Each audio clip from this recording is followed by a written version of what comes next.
मनसे अध्यक्ष राज ठाकरे मुंबई महापालिका आयुक्तांच्या भेटीला गेलेले आहेत।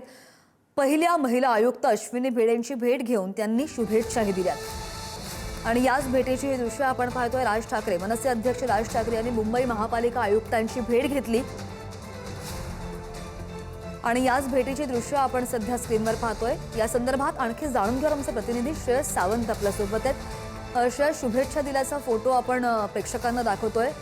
भेट नेमकी कसली होती आणि काय चर्चा झाली या भेटीमध्ये, काही कळलंय का?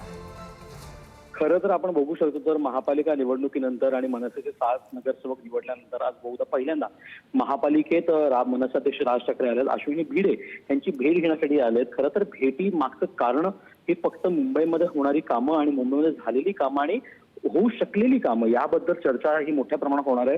आपण बघतो तर अश्विनी भिडे यांचं खरं तर नाव प्रचंड मोठं आहे, मेट्रोमध्ये त्यांनी जे काम केलं त्यामुळे आता मुंबई महानगरपालिकेसाठी मुंबई संदर्भात मग MSR रिजन असेल किंवा मुंबईचं रिजन असेल तिकडे काय काय कामं झाली पाहिजे ही कल्पना तरी आहे तरी काय, हे सगळ्या गोष्टी मनसाध्यक्ष राज ठाकरे आज त्यांच्यासोबत चर्चा करतील। अजूनही चर्चा सुरू आहे। मागच्या 15 मिनिटापासून मनसाध्यक्ष राज ठाकरे हे अश्विनी भिडे यांच्यासोबत चर्चा करताना दिसत आहेत। मात्र या सगळ्यानंतर या गोष्टीनंतर आता पुढचा प्लॅन असण्याचे काय, चर्चा कुठली प्रमाणात झाल्या आहेत, कसे झाल्यात, कुठल्या कामात चर्चा होण्याची शक्यता आहे, हे सगळं मनसाध्यक्ष राज ठाकरे बाहेर येऊन जेव्हा प्रसार माध्यमांशी बोलतील तेव्हा कळेल। मात्र ही भेट सगळ्यात महत्त्वाची आहे। मनसाध्यक्ष राज ठाकरे निवडणुकीनंतर आणि महापालिकेत आता बहुधा पहिल्यांदा महापालिका निवडणुकीनंतर महापालिकेत आलेत। नाही, बरोबर, आणि त्यामुळे आता ही भेट अत्यंत महत्त्वाची मानली जाते। श्रेयस, धन्यवाद दिलेल्या सगळ्या ताज्या अपडेट्ससाठी।